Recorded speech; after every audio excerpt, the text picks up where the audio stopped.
Praise the lord. ప్రభు అయిన యేసుక్రీస్తు నామములో ప్రతి ఉదయం దేవునితో సమయం అనేటువంటి కార్యక్రమానికి మిమ్మల్ని ప్రేమపూర్వకంగా ఆహ్వానిస్తూ నా హృదయపూర్వకమైన వందనాలు తెలియజేస్తున్నాను. ప్రియ దేవుని బిడ్డలారా, ఈ దినం పరిశుద్ధ బైబిల్ గ్రంథంలో నుండి ఒక చిన్న లేఖన భాగాన్ని మనం ధ్యానం చేసుకుందాం. 21వ అధ్యాయం సామెతల గ్రంథం 21వ అధ్యాయం మొదటి 2 వచనాలు నేను చదువుతాను, మీరు జాగ్రత్తగా ఆలకించండి. యెహోవా చేతిలో రాజు హృదయము నీటి కాలువల వలె ఉన్నది. ఆయన తన చిత్తవృత్తి చొప్పున దానిని త్రిప్పును. ఒకడు తనకేర్పరచుకున్న మార్గము ఎట్టిదైనను తన దృష్టికి న్యాయముగానే అగుపడును. యెహోవాయే హృదయములను పరిశీలన చేయువాడు. విన్నారా ప్రియులారా? బైబిల్ గ్రంథం సెలవిస్తున్నటువంటి మాట ఏమిటంటే, సొలొమోను భక్తుడు రాస్తున్నటువంటి మాట ఏమిటంటే, యెహోవా చేతిలో రాజు హృదయమట నీటి కాలువల వలె ఉన్నదంట. దేవుని బిడ్డలారా, ఆయన తన యొక్క చిత్తము చొప్పున, తన చిత్తం యొక్క చొప్పున అది ఎటు వెళ్ళాలో ఆ మలుపుకి ఆయన దానిని తిప్పుతున్నాడు అనేటువంటి విషయాన్ని ఇక్కడ తెలియజేస్తున్నాడు. ప్రియులారా, వాస్తవానికి మనము లోకంలో ఒక సామెత ఉంటుంది ఏమిటంటే, నీరు పల్లమెరుగును అని. నీరు పల్లమెరుగును అనేటువంటి సామెత ఉంటుంది. అంటే నీరు ప్రవహించేటువంటి విధానం మనం గమనించినట్లయితే, ఎత్తైనటువంటి ప్రదేశం నుండి లోతైన ప్రదేశంలోనికి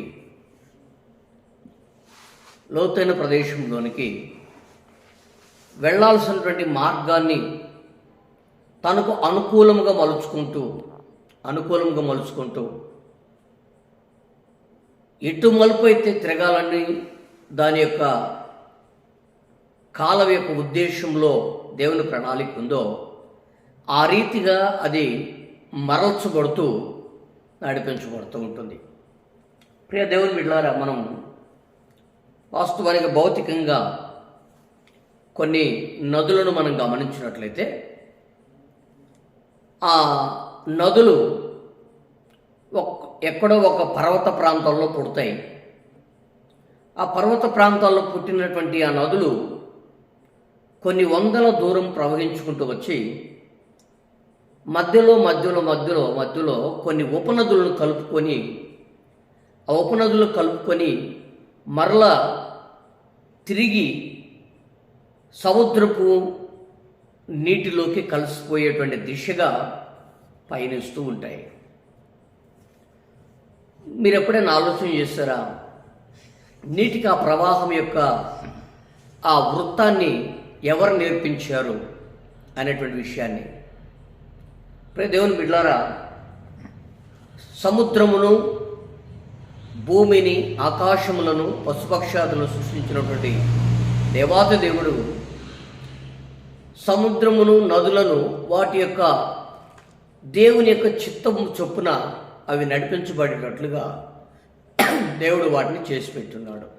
అందుకనే నదులన్నింటినీ కూడా మనం గమనించినట్లయితే ఎత్తైన ప్రాంతాల్లో ఉండి అక్కడ నుంచి పల్ల ప్రాంతాలను గుర్తించి ఆ పల్లపు ప్రాంతాలలో గుండా పయనిస్తూ అవి కొండల మధ్యలో గుండా, లోయలలో గుండా పయనిస్తూ సముద్రపు యొక్క నీటిలో కలిసినటువంటి ఆ స్థితిలోనికి వస్తాయి.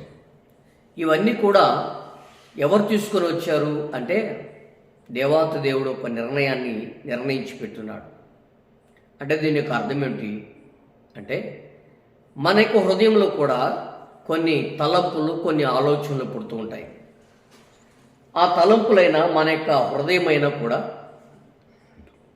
సముద్రములో నదులలో కలిసినటువంటి, నదులలో పారుతున్నటువంటి ఆ మెలికల వలె మన యొక్క హృదయ యొక్క ఆలోచనలు కూడా అలాగే ఉన్నాయి అనేటువంటి విషయాన్ని ఇక్కడ ధృవీకరిస్తున్నాడు.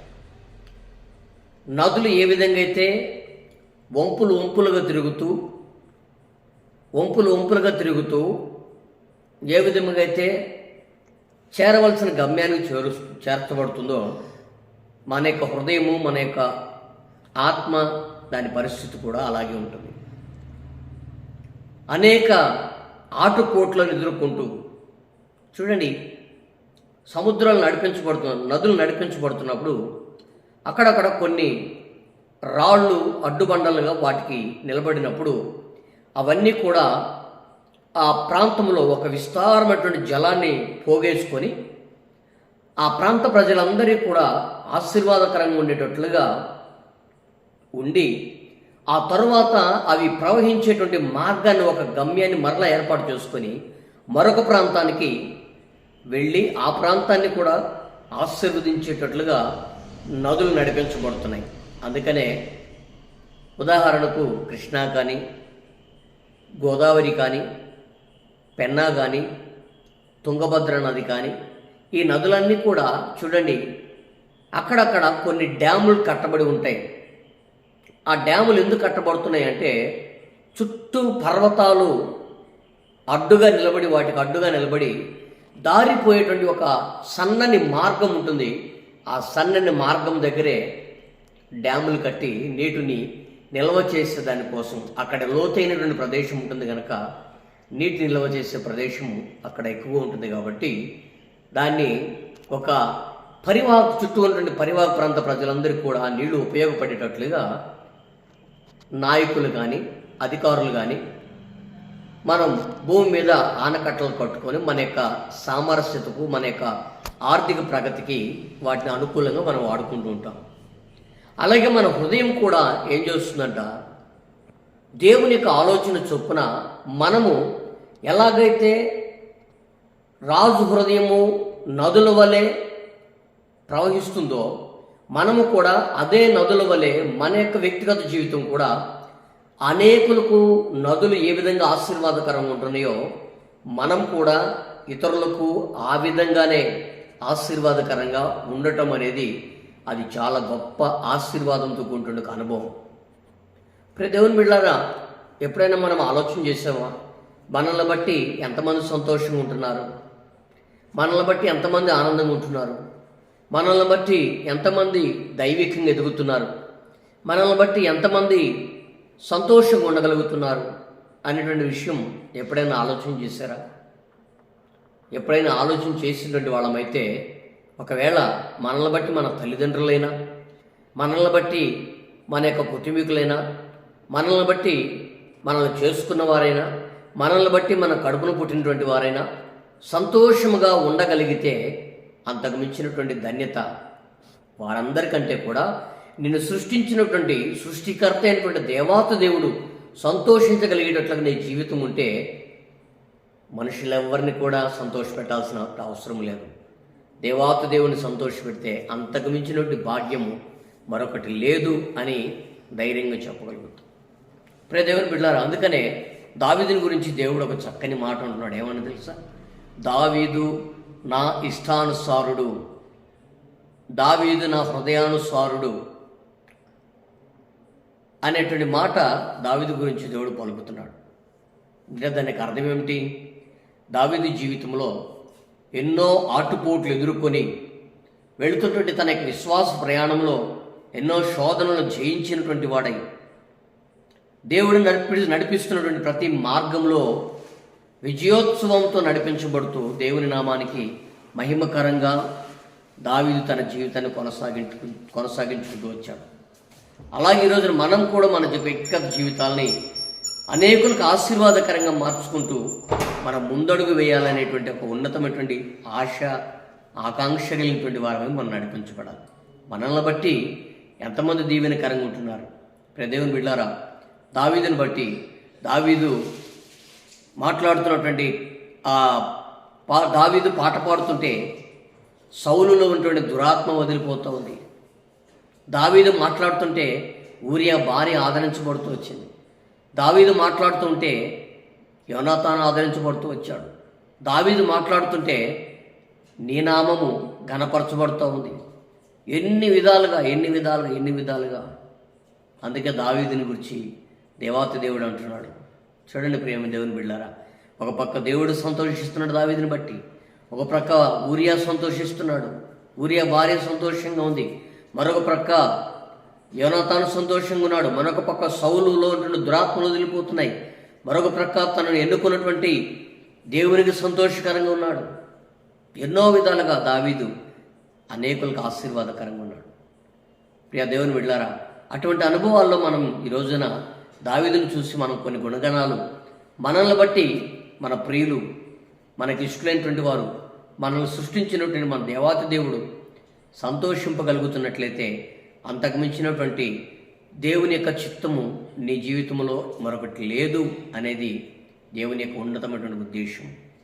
ప్రియ దేవుని బిడ్డలారా, ఈ దినము నీవు దేవుని యొక్క వాక్యాన్ని గ్రహించగలిగినట్లయితే ఆయన తన చిత్తవృత్తి చొప్పున దానిని తిప్పుతూ ఉంటాడంట. అంటే దేవుడు తన చిత్తానుసారంగా ఆ రాజు యొక్క మనసును తిప్పి, రాజు యొక్క మనసుని కాలువల వలె ఆటుపోట్లు వచ్చినా తట్టుకొనగలిగేటువంటి ఒక ఉన్నతమైనటువంటి అనుభవాలను నిలబెడుతున్నాడు. ఈరోజు మన జీవితాల్లో కూడా అటువంటి గొప్ప ఆశీర్వాదకరమైనటువంటి అనుభవాల్లో దేవుడు మనల్ని నడిపిస్తూ దేవుని కొరకు సాక్షులుగా మనల్ని నిలబెడుతుంటాడు. అటువంటి అనుభవాల్లో మనం కూడా ఈరోజు నడిపించబడుతూ మనము ఇతరులకు ఆశీర్వాదకరంగా ఉంటూ మన వ్యక్తిగత జీవితాలను దీవెనకరంగా మనం కట్టుకుందాం. దేవుడు అట్టి కృప ఆశీర్వాదాన్ని మనకు అనుగ్రహించి దేవుడు నడిపించును గాక. ఆమె ప్రార్థన చేసుకుందామా. మహాపరిశుద్ధుడా, కృపగల దేవా, నీకు వందనాలు ప్రభు. ఇదిగో తండ్రి, ఈ దినం మీరు మాతో మాట్లాడి మాటను బట్టి స్తోత్రాలు ప్రభా. యెహోవా చేతిలో రాజు హృదయం తండ్రి నీటి కాలువల వలె ఉన్నదని మీరు తెలియజేసిన మాటను బట్టి స్తోత్రాలు. అవునయ్యా, మీ చిత్తవృత్తి చొప్పున ఏ కాలం ఎలా నడిపించబడాలో ఆ రీతిగా మీరు నడిపిస్తూ ఉన్నారు. దానివల్లే అనేకులకు ఏ విధంగా అది ఆశీర్వాదకరంగా ఉంటుందో దానివల్లే మేము కూడా ప్రభువా అనేకులకు ఆశీర్వాదకరంగా ఉంటూ మేము కూడా మీ చిత్తవృత్తి చొప్పున మేము మా హృదయాన్ని నడిపించుకుంటూ దీవెనకరంగా ఉండటకు కృప చూపమని కోరుతున్నాం. ఉన్నతమైనటువంటి కనికరంతో మమ్మల్ని నింపండి, మమ్మల్ని బలపరచండి. మీ ఆశీర్వాదంతో, మీ ఆరోగ్యంతో మమ్మల్ని నింపి ఈ దినమంతా ప్రత్యేకమైనటువంటి కృపా కాపుదలు మాకు దయచేయమని, మహిమ ఘనత ప్రభావాలు పొందుకోమని మీ ఘనమైన కృపగల హస్తాన్ని మా జీవితాలను అప్పగిస్తూ యేసు నామమున అడిగి వేడుకొనుచున్నాం తండ్రి. ఆమేన్. మంచిది ప్రియులారా, మీ అందరికీ నా హృదయపూర్వకమైన వందనాలు. మరి ఈ వాక్యాన్ని మీరు వినండి, అనేకులకు షేర్ చేయండి. మరి తద్వారా ఈ పరిచయం ప్రోత్సహించగలరని ప్రేమతో మిమ్మల్ని తెలియజేస్తున్నాను. మరి స్క్రీన్ మీద కనపడుతున్నటువంటి ఈ ఫోన్ నెంబర్లకు మీ ప్రార్థనావసరతలు ఏమైనా ఉంటే మరి వాటిని పంపగలరని తెలియజేస్తూ సంతోషిస్తున్నాను. మీ కొరకు మేము నిశ్చయంగా ఖచ్చితంగా మేము ప్రార్థిస్తాము. కాబట్టి ఆ యొక్క అవకాశాన్ని మీరు సద్వినియోగపరచుకోగలరని ప్రేమతో మీకు తెలియజేస్తూ ఈ మాటలు ముగిస్తున్నాం. సెలవు తీసుకుందాం.